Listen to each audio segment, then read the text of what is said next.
आणि गडचिरोलीमध्ये काँग्रेसला आणखी एक धक्का बसलाय। माजी आमदार नामदेव उसेंडे यांनी काँग्रेसच्या महाराष्ट्र प्रदेश महासचिव आणि आदिवासी काँग्रेस अध्यक्षपदाचा राजीनामा दिलाय। गडचिरोलीमधून उमेदवारी न मिळाल्यामुळे ते नाराज आहेत। तिकीट वाटपामध्ये प्रदेश स्तरावर राजकीय कुरघोडी होत आहेत आणि पैसेवाल्या उमेदवारांनाच तिकीट वाटली जात आहेत असा गंभीर आरोप त्यांनी केला। नामदेव उसेंडे यांनी 2014 आणि 2019 या 2 लोकसभा निवडणुकांमध्ये काँग्रेसतर्फे गडचिरोलीमधून निवडणूक लढवली होती, पण त्यांना दोन्ही वेळा पराभव पत्करावा लागला होता।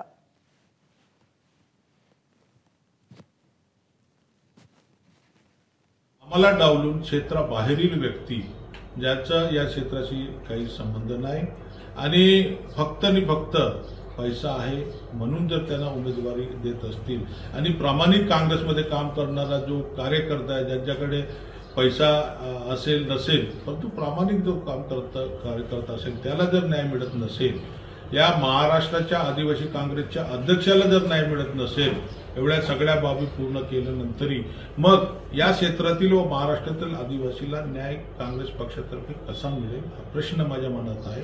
आणि म्हणून मोठा दगड मनावर घेऊन आज मला महाराष्ट्र प्रदेश आदिवासी काँग्रेसच्या अध्यक्षपदाचा राजीनामा द्यावा लागला। आणि नामदेव उसेंडी यांनी काँग्रेसचा राजीनामा दिल्यानंतर आता ते भाजपच्या वाटेवर असल्याच्या चर्चा रंगू लागल्यात। भाजपचे आमदार बंटी भांगडिया यांनी नामदेव उसेंडे यांची भेट घेतली, त्यामुळे डॉक्टर उसेंडी भाजपच्या वाटेवर जातील का ही चर्चाही सुरू झाली आहे।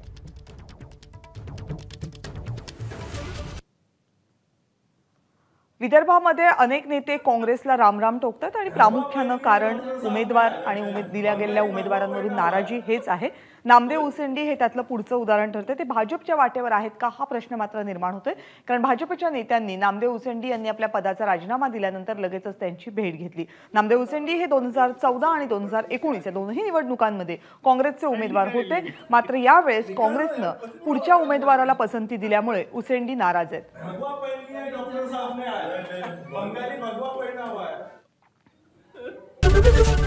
एबीपी माझा, उघडा डोळे बघा नीट।